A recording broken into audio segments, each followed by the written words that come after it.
Hey everyone and welcome back. Okay, in this tutorial what we're going to do is we're actually going to combine what we've learned over the last couple of tutorials.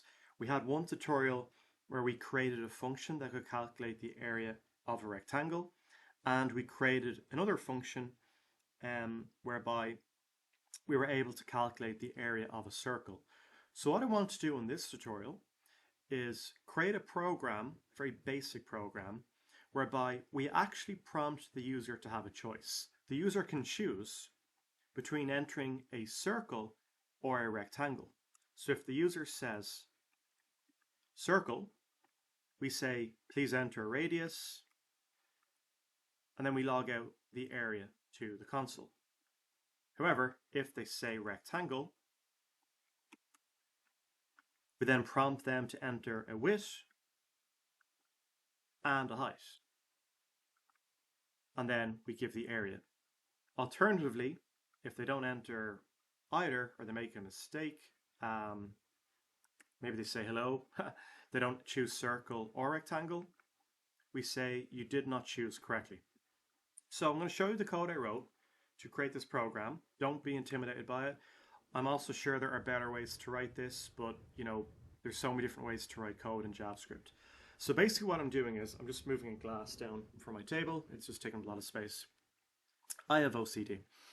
Okay, so basically what I've done is, you saw the prompt, please enter circle or rectangle. So I use, basically, you can do window.prompt, or you can just do prompt. So I said prompt, please enter circle or rectangle. Then what we do is we store that in user decision. We create a variable, we say let user decision be equal to that prompt. Then what we do is we let user decision be equal to itself, i.e. user decision, but we use dot to uppercase. So that is to make sure that if they enter circle all lowercase or one capital letter, or whatever the case would be, we're just converting it to capital letters for circle and rectangle to make it easier for our if statement to do the checks. So if they enter rectangle, so if user decision is equal to rectangle or strictly equal to, we enter this code block here. So this is probably one of the biggest code blocks we've ever seen. We have the opening curly brace and the closing curly brace. So all I do really is just have the function we had previously. We have function calculate rectangle area. We enter width and height are the two parameters there to be passed in as arguments. Then we just return width times height. Okay? So when the user enters a width, we store that in the width variable. When they enter a height, we store that in the height variable. Then what we do is we pass in the width and height to the calculate rectangle area function up there. So we've seen how to pass in variables to a function before. Then what we do is we just store it in a result variable and we log out to the console. The area is result. Alternatively, if the user chose circle, we just say else if user decision is strictly equal to circle. We've created our function here inside of this code block, so that opening curly brace and that closing curly brace. We basically just do our function called calculate circle area. We have our radius and we just return pi times radius to the power of, that should be to the power of 2. That's what's known as a logical error, where there was technically no error in the code in the sense that nothing was breaking, but it wasn't doing what it was supposed to do. So that's a logical error. Apologies about that. Then we have our radius. So we say let radius be equal to whatever the user enters. So we store that in the variable radius. And then what we do is essentially we just pass in radius to the calculate circle area function. We store that in results, and then we just log out the result, console.log, the area is result. And remember, this result here is that result because it has been defined locally within the code block. So that result is not that result, for example, okay? Any variable defined within a code block is a local variable only, not accessible outside of that code block. We've seen that before. And then finally, I just finish with an else, basically saying, you did not choose correctly if they don't spell rectangle correctly or circle. So we're going to code that up now in this tutorial. Obviously, that's probably one of the longest pieces of code we have written so far in this course. So I will paste this in the comments section. Okay, so let's delete all of that and start from scratch. Well, The first thing we know we need to do is we need to prompt the user to enter circle or rectangle. So I will say prompt, if I can spell correctly, prompt. Then we have our message to the user. So I will say, please enter circle or rectangle. Then what I want to do is I want to store that in a variable. So we'll call the variable user decision. So we'll say let user decision be equal to prompt. Please enter circle or rectangle. Then what I want to do is I want to take that user decision and basically make sure it's converted to uppercase.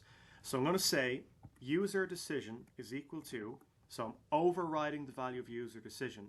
And remember, because the variable has already been declared up here with the let keyword, I don't need to redeclare the variable. So I don't need to say let user decision again. We would get an error. It's just user decision without the let keyword.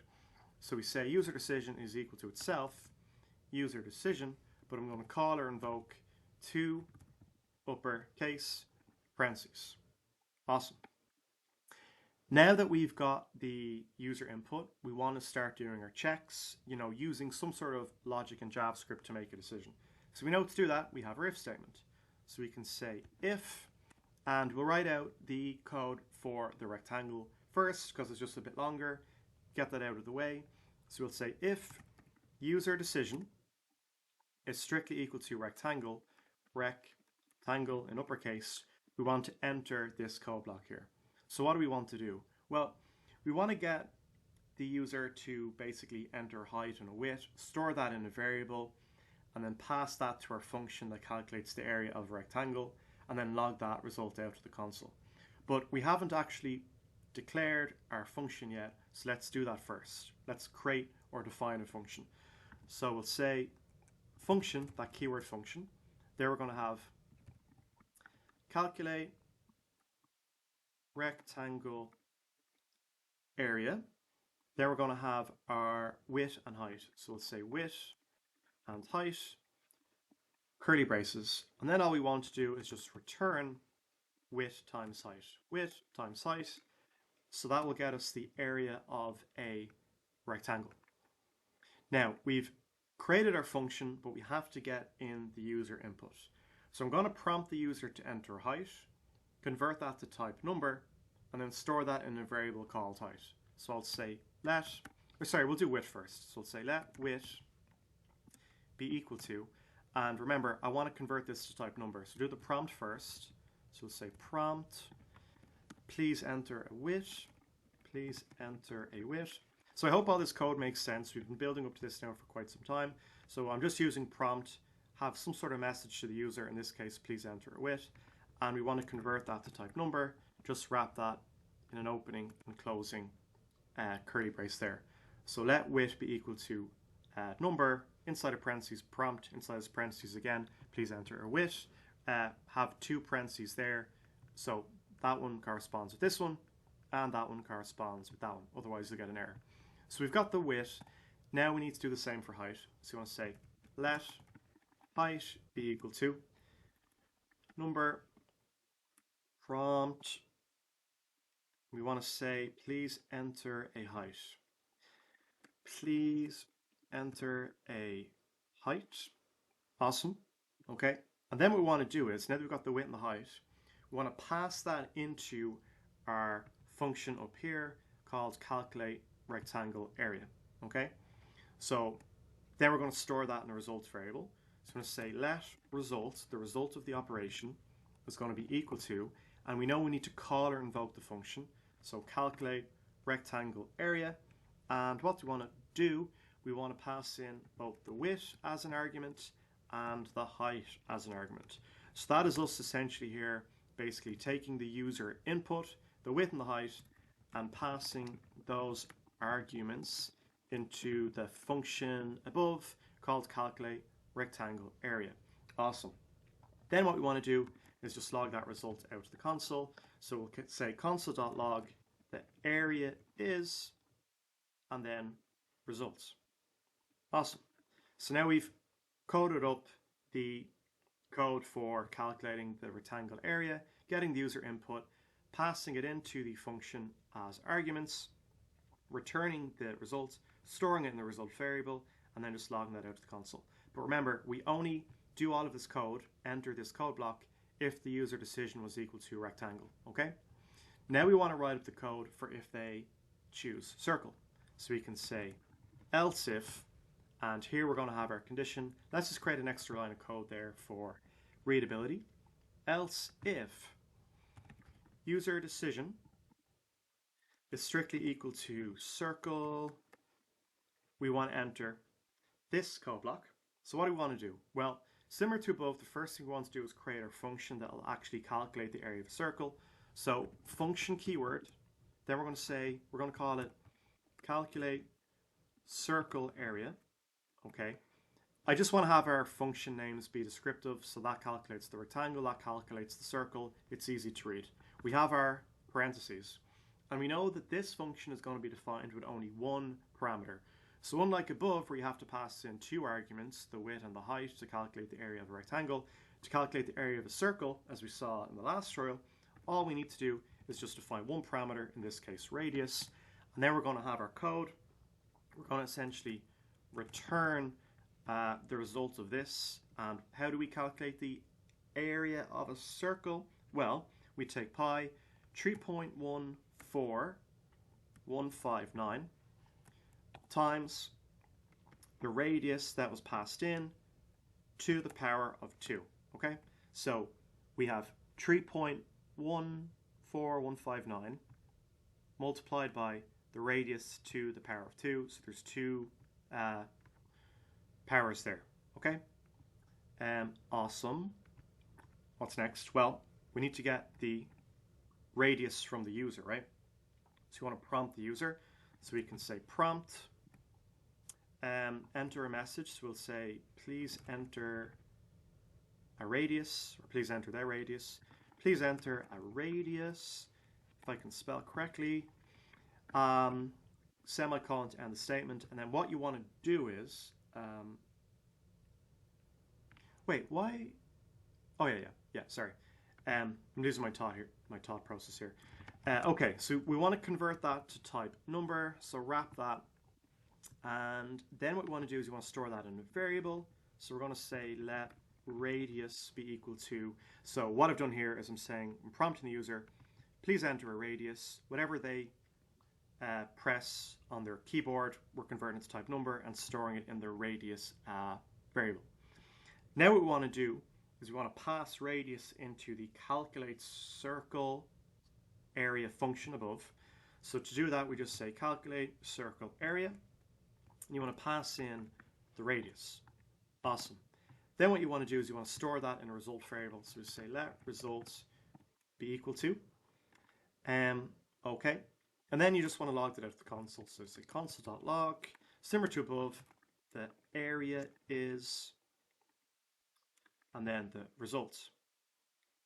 Awesome. And then lastly, you just want to do an else. Maybe they didn't enter rectangle or circle. You just want to maybe alert, you did not choose correctly.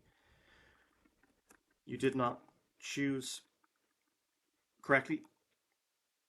And then the program will end, okay? You could, if you wanted, code this up so that it's a while loop and the program keeps asking the user until they enter correctly. But we'll speak more about programs with while loops later on in the course. Let me just double check I'm happy with the code before we test it in the browser and embarrass myself. Okay, so we have a string prompt, please enter circle or rectangle. We store that in user decision, that variable. Then I'm saying user decision is equal to itself dot to uppercase, so I'm converting it to uppercase. So if they enter, for example, circle like that, we're converting it to circle like that, i.e. uppercase. Then we're doing our checks with our if statement. So we're saying if the user decision is strictly equal to a rectangle, we're going to enter this code block. So we have our function, calculate rectangle area. We have our width and our height. Then we have our calculation here. So width times height gets the area of a rectangle. So that calculates area of a rectangle, and we're returning that, return width times height. Now that that function's been defined, we can ask the user to enter a width and height. So we say, please enter a width, convert it to type number, we store it in the width variable. We also say please enter height, convert to type number, store in the height variable. Then what we do is we call or invoke the calculate rectangle area function. We pass in width and height, the two inputs the user chose. They're now recorded as variables. And what we do is we pass those in as arguments to the function. Then once that's done, we just log out the result. The area is result. If, however, the user chooses circle rather than rectangle, we have user decision is strictly equal to circle. We have our function here, function calculate circle area. So all this does is basically it just calculates area of a circle. And yeah, we're returning pi times the radius to the power of 2. Now that the function's been defined, we want to get the user input. So we just prompt the user, please enter radius, convert to type number. We store it in the radius variable. Then what we do is we pass in the radius variable to the function as an argument. We say calculate circle area. We pass in the radius. It's returned to us. And then we store that in the result variable. And then we just log console.log the area is result. Otherwise, if they don't enter either, we just alert out you did not choose correctly. So if I save and refresh, let's go to Google Chrome. Hopefully there's no errors. This page says please enter circle or rectangle. If I do circle first, please enter a radius, I don't know, 11. We get the area is 380. Alternatively, if I say rectangle, press OK, enter a width, we'll say 10, enter a height, we'll say 5, we get the area is 50. Okay, awesome. So guys, I hope you enjoyed that tutorial. It was just a program where we basically asked the user, do they want to calculate the area of a circle or a rectangle? And we've already spoken through the logic. So I'll paste this code in the comments on YouTube. Okay, awesome. I'll see you in the next one.